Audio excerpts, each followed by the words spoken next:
Assalamualaikum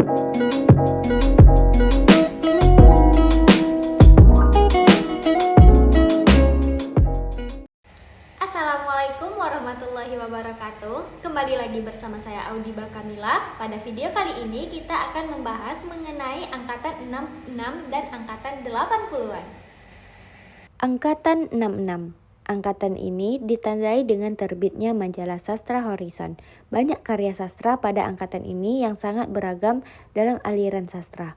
Munculnya karya sastra beraliran surrealistik, alur kesadaran, arketip, absurd, dan lain-lain. Nama angkatan 66 dicetuskan Hans Bagel H.B. Jassin melalui bukunya yang berjudul Angkatan 66. Angkatan ini lahir bersamaan dengan kondisi politik Indonesia yang tengah mengalami kekacauan akibat merajalelanya paham komunis. Oleh karena itu, karya sastra yang lahir pada periode ini lebih banyak yang berwarna protes terhadap keadaan sosial dan politik pada masa itu. Beberapa sastrawan pada angkatan ini antara lain Umar Khayyam, Ikran Negara, Leon Agusta, Arif C. Nur, Ahudiyat, Darmanto Jatman, Arif Budiman, Gunawan Muhammad, Budi Dharma, Hamzat Rangkuti, Putu Wijaya, Wisran Hadi, Wingkarjo, Taufik Ismail, dan masih banyak lagi. Secara politis, lahirnya angkatan ini dilatar belakangi oleh pergolakan politik dalam masyarakat dan penyelewengan pemimpin-pemimpin negara yang tidak memiliki moral, agama, dan rasa keadilan demi kepentingan pribadi dan golongan. Karakteristik angkatan 66 yaitu muncul adanya angkatan yaitu angkatan 66. Tema yang diangkat banyak mengenai masalah kegelisahan batin dan rumah tangga.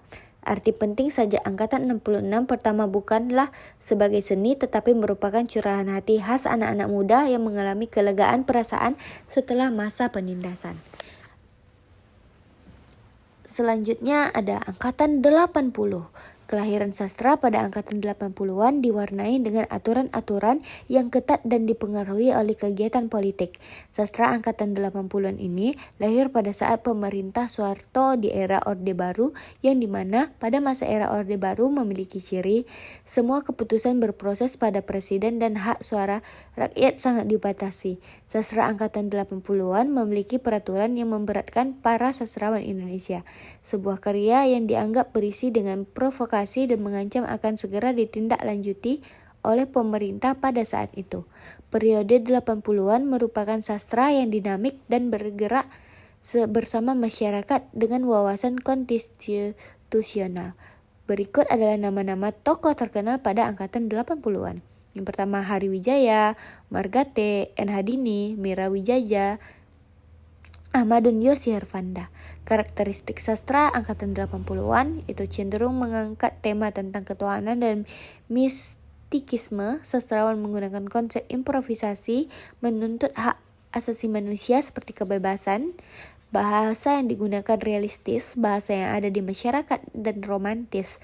Karya sastra yang dihasilkan mengangkat masalah konsep kehidupan sosial masyarakat yang membuat kritik sosial, politik, dan budaya, didominasi oleh roman percintaan. Kelebihan sastra angkatan 80-an yaitu berwawasan estetik yang luas, memiliki tema tentang roman percintaan dan kisah kehidupan, sastra yang dinamik, bergerak bersama untuk menuju kehidupannya yang baru dengan wawasan konstitusional. Para sastrawan mengikuti perkembangan zaman yang dituntut adanya keberanian dan kreativitas dalam berkarya. Berkembangnya karya sastra perfilman, adanya sastra peralihan pop.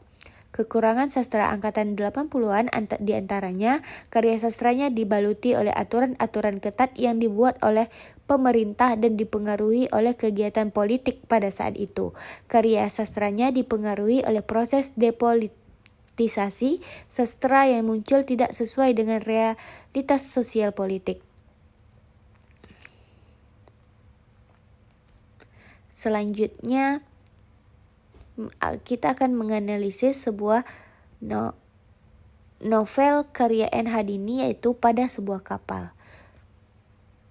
Pada Sebuah Kapal menceritakan biduk pertikaian rumah tangga di ambang perceraian dengan lika-liku perselingkuhan seorang istri buntunya pola komunikasi dan berhamburannya muara permasalahan tersebut.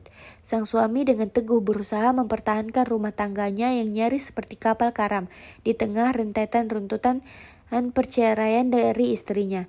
Dengan cueknya, sang istri tetap berselingkuh dengan pria yang mengalami permasalahan serupa, yaitu memiliki rumah tangga tidak bahagia. Tema cerita, novel karangan N.H. Dini yang berjudul Pada Sebuah Kapal ini bertema percintaan. Pada awalnya, tema dari novel ini mengarah kepada kehidupan tokoh utama, yaitu Sri. Tetapi, setelah Sri menghadapi beberapa konflik, tema dari novel ini menjadi percintaan, atau lebih tepatnya perselingkuhan yang terjadi dalam rumah tangga yang kurang harmonis.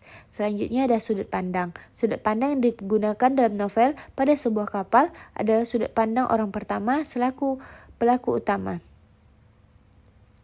Selanjutnya gaya dan nada. Gaya bahasa yang digunakan penulis untuk menulis cerita dalam novel ini sebenarnya bukanlah bahasa yang rumit. Penulis menggunakan kata-kata dan struktur kalimat yang merupakan dialog sehari-hari. Sekian, terima kasih. Wassalamualaikum warahmatullahi wabarakatuh.